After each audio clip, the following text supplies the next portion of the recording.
It's time for a quick time review. Today's game, Bloodborne. Stage 1, the story. Like other games from director Hidetaka Miyazaki, Bloodborne has a very in-depth and very detailed story, which is meant to be uncovered the further and further you go into the game. As such, I really don't want to spoil any crucial plot points for anyone who hasn't played the game yet. So here's the basic premise. You are a hunter who has been sent to the mysterious town of Yharnam to purge it of the plague of beasts that has scourged the land. Upon arrival, you venture forth into the city and learn that you have arrived on the night of the hunt, a period of time where citizens of Yharnam roam the city in search of beasts to kill, which sounds all fine and good, until you find out that all the citizens involved with the hunt have become beasts themselves and are ready to kill any outsiders that cross their path. You also learn of a healing church, which is known to use a specific type of blood to heal people of various diseases, possibly even the plague of beasts. The church, however, has sealed themselves away in the cathedral ward, and are not allowing any of the ailing people of the city in. So now, your job is not only to purge the land of the vile illness, but also to uncover the truth about the mysterious church, and to fight through the hordes of cursed beasts that have taken control of the city. If it sounds like I'm leaving anything out, that's because I am. There is tons and tons of deep and interesting lore to be found in this game, and as I said, I don't want to spoil any of it for potential players.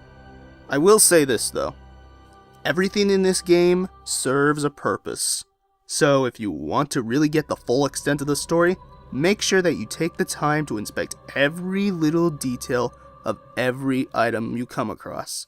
You might be interested in what you find. Stage 2. Gameplay. If you have ever played one of the Souls games before, then getting a handle on Bloodborne's gameplay will be easier for you. The focus of the gameplay is mainly in using your wits and strategy to defeat your foes you come across, and also to use those wits to fully explore the vast locations you go to. Unlike most Souls games though, Bloodborne's main focus in combat is primarily attacking and parrying, where the other games took more of a defensive route. No longer can you just cower behind that 100% damage resistant shield you've been carrying, now you actually have to take decisive action to take down your enemies. You have to learn their every moves and work around them by using your attacks and dodges effectively. As far as combat goes, Bloodborne probably has the most complex attack strategies of any of From Software's other titles. And yet at the same time, it's rather easy to pull off these complex maneuvers once you learn and have grown accustomed to the weapon you choose. Now that I think about it, learning is a pretty big part of this game. In order to progress in the game, you need to learn the layout of the area, the types of enemies in the area, and the various items that could be helpful in said area. It's a lot like how the classic NES and SNES games were, only now the idea is put to a more expansive 3D environment, which I find pretty neat actually. I will warn you though, you're going to die. Like, you're going to die a lot.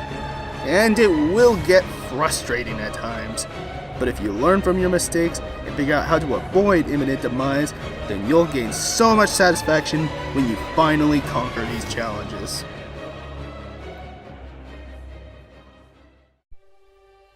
Stage 3. Presentation. The presentation and pacing of Bloodborne is very good.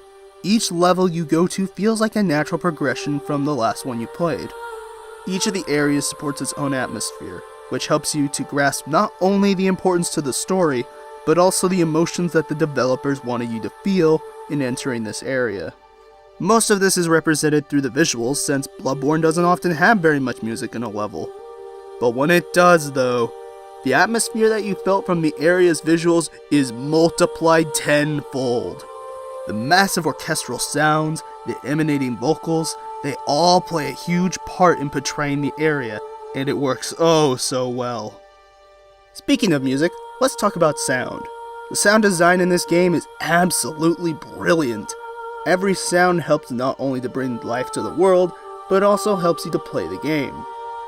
The sounds of scraping metal, pattering footsteps, or the growl of a beast all help you to get a sense of your surroundings, which in this game is super important.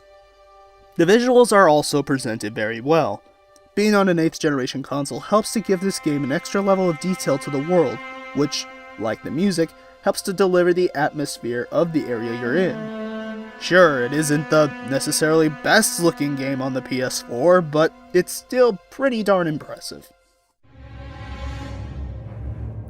Final results.